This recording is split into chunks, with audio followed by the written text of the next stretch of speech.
en volgde Oriana op haar eerste wereldreis door het Panama-kanaal naar Mexico. Discovery Showcase Supership, zaterdag vanaf 5 uur.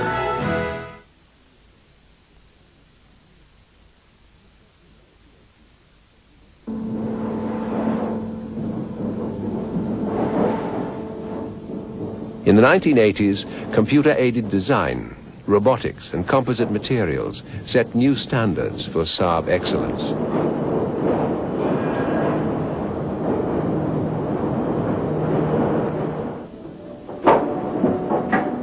The company was now on the leading edge of manufacturing technology.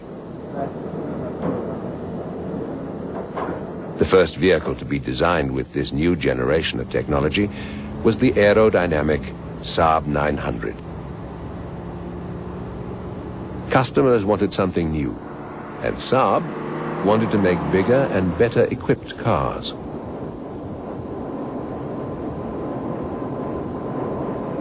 At the same time, American collision safety standards were increasing. Saab was already ahead of the game. It took its experience with the 99 and incorporated it into the Saab 900. The 900 maintained the low drag characteristics of Gunnar Ljungström's first creation. Saab was now building cars for an affluent and demanding market. The only way Saab could compete in the luxury market was to lead the way. To establish this lead, they used independent suspension, coil springs and four-wheel disc brakes. The Saab 900 was equipped with self-repairing bumpers, electronically heated seats, headlamp cleaners, an anti-lock braking system, and a turbo engine.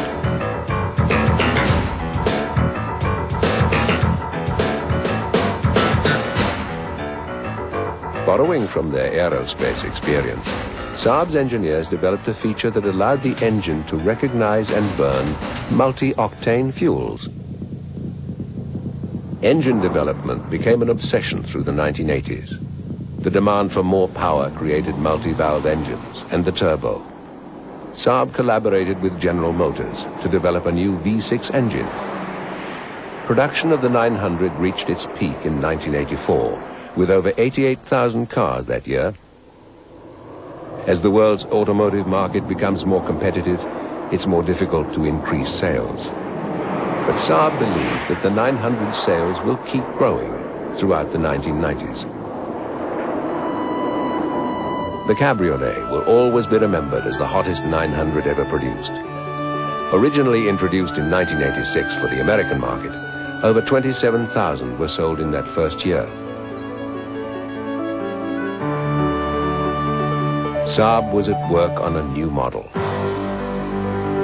The 9000, unveiled in 1984, offered all the safety, performance and fuel economy Saab's technology could provide. Public safety concerns and the energy crisis had called for new designs and new thinking.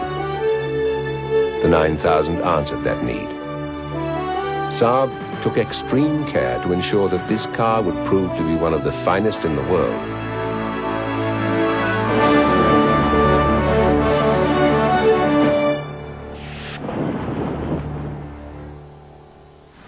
Designing a car which was smaller on the outside than the 900, yet larger on the inside, seemed impossible.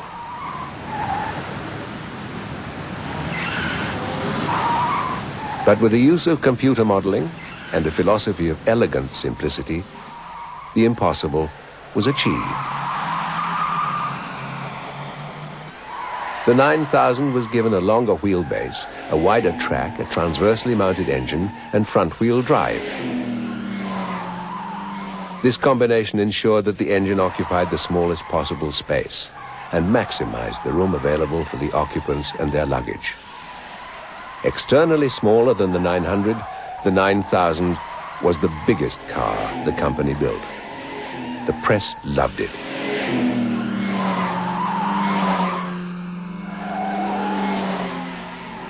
The days of glory have not passed. For Saab, the challenge of performance is impossible to ignore. Under the supervision of NASCAR, the long-run endurance test was conducted at the Alabama International Speedway in Talladega.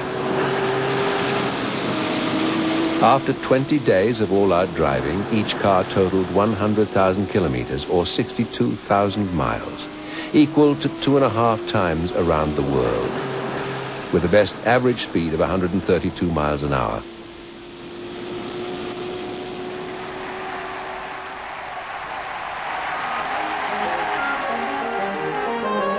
Profit margins were shrinking, production costs were rising, and there were strong new competitors.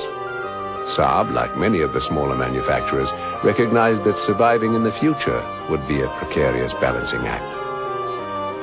New production technology made car production so flexible that the big manufacturers would soon be able to produce low-volume cars and be profitable.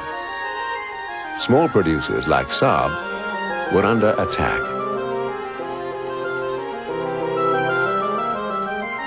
So the natural way to progress was let's look and see if we can associate ourselves with some of these large guys. It was their only way that they saw they could continue to be a successful and profitable company. We early understood that it was necessary for Saab to have partnership with some of the big car manufacturers, because the development for the future is very, very costly.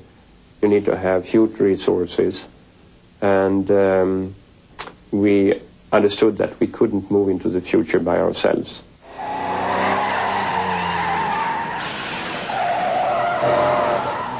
GM wanted a European luxury model to add to their car line. Unable to acquire Jaguar, they began a courtship with Saab. They wanted an established luxury brand, because they had tried for several years to elevate the Opel products into those segments in Europe, and they were unsuccessful in doing that. Again, it's brand positioning. The Opel is positioned as a volume car in the European, and the luxury buyer just would not accept that as a real entry into those segments. GM began to look seriously at Saab. Saab was not a luxury car per se, but it was a near luxury car, and an association with Saab would solve some of GM's other problems. In the early 1990s, the European market was really starting to grow. General Motors was very tight for capacity, and Saab had excess capacity. So it also provided them some capacity for some of the GM products. They announced a joint venture with General Motors in March of 1990.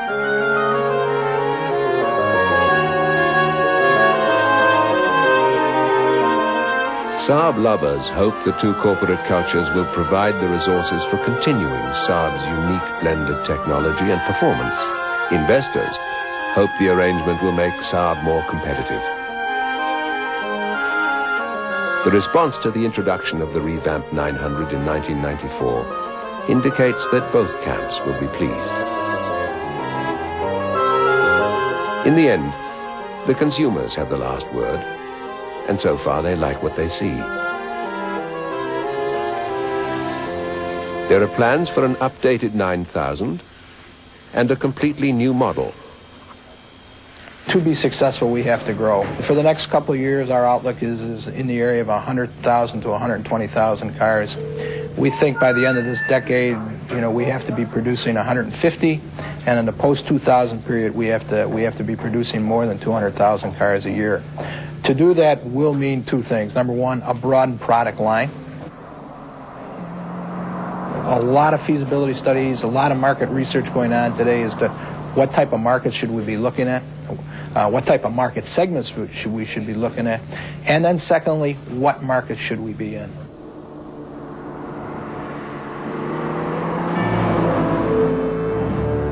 Deeply rooted in its aircraft heritage, sharing ideas and technologies, always looking for new solutions, Saab is unique in the auto world.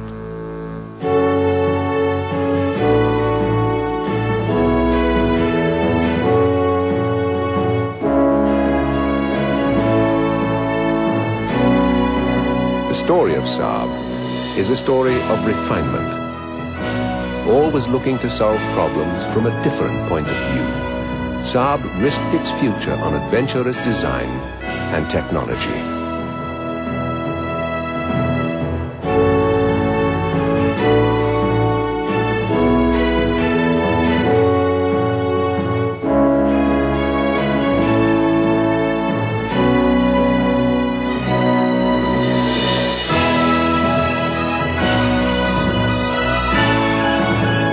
From the smoking two-stroke engines to the screaming turbos, Saab has always chosen to do things its own way.